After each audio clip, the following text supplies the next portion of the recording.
Currently, there appears to be no incentive to go for any resource nodes other than the ones right next to you, since they are endless.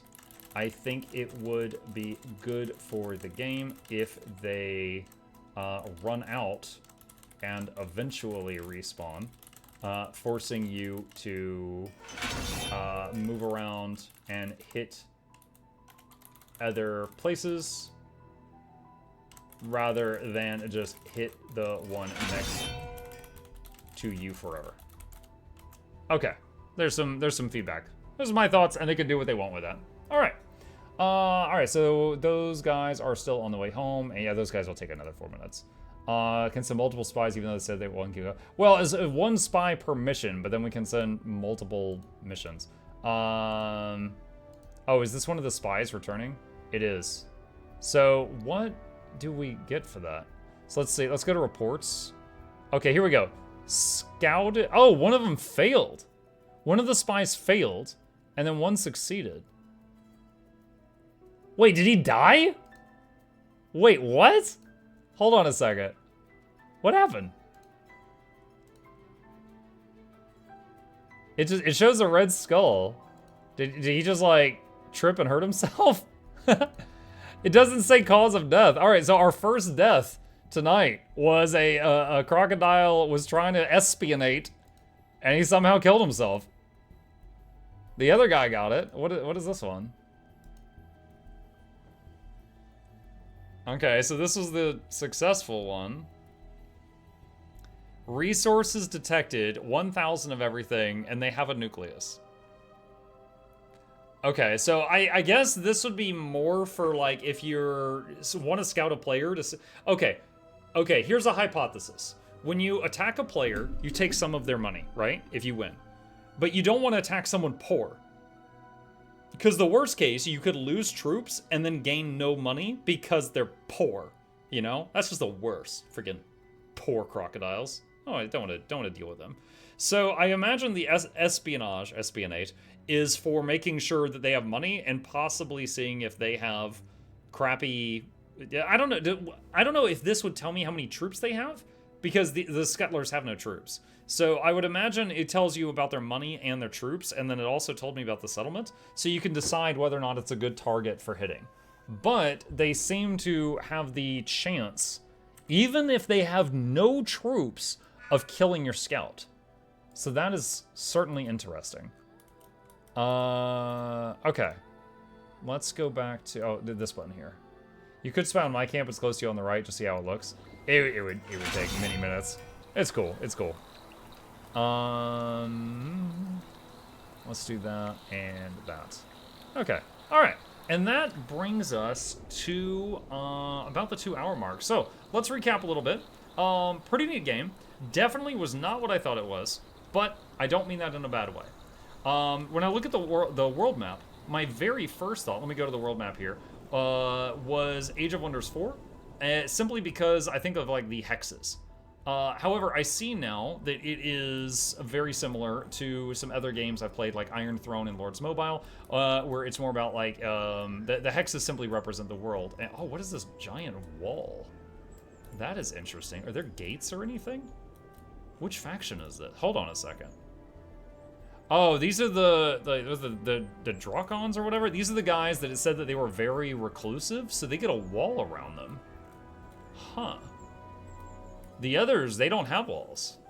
The others are just like cowabunga it is. Interesting. I wonder if the wall actually impedes you or not. Yeah, okay. So, all right, so this is kind of a always online game. This is an always online game. This is a game that I think would be kind of fun and chill if you're in it with a group of friends, and it's like, you know, you've got this like on your second screen, and you know, you could kind of dabble in this on and off throughout the day. Like, you know, you text over like, hey Bob, send me some troops, I'm gonna hit this guy.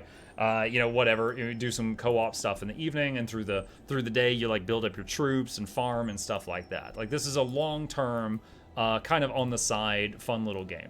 I've played games like this before. I have enjoyed them. This one's definitely a bit rough around the edges. And I don't mean that like anything's really broken. I mean that in that we very quickly explored a lot of the features. And so I imagine since it's in the early part of early access, they are going to add many more as time goes on. Going back to the city, there was exactly enough space for the buildings, and it looks pretty cool, you know, and the fact that like every single faction has its own buildings, I thought the visuals were quite nice in here. The construction is getting longer and longer. I would imagine it's eventually going to get to the point like other games I've played on like my tablet where, you know, you might start a building and it might take like 8 hours and then you basically just come back the next day.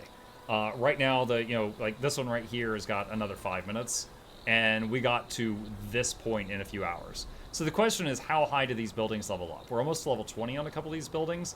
If they go to like 100 or 200 or something, then you could absolutely have stuff that takes days. But I don't know. Maybe they cap out. Maybe level 50 is the max level for buildings, and then you don't have to worry about that anymore. So maybe it would never get to that point of insanity.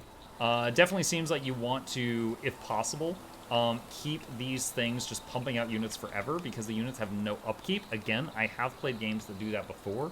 So you essentially, if you've got a player that is just plays like all the time and they're always online, they're going to have a crazy army.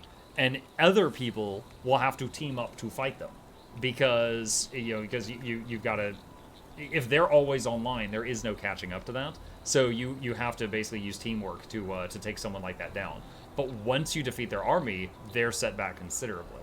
So it's a game where you definitely want to, you don't go it solo. You make friends and stuff like that in this kind of thing. Like the graphics, I like the artwork.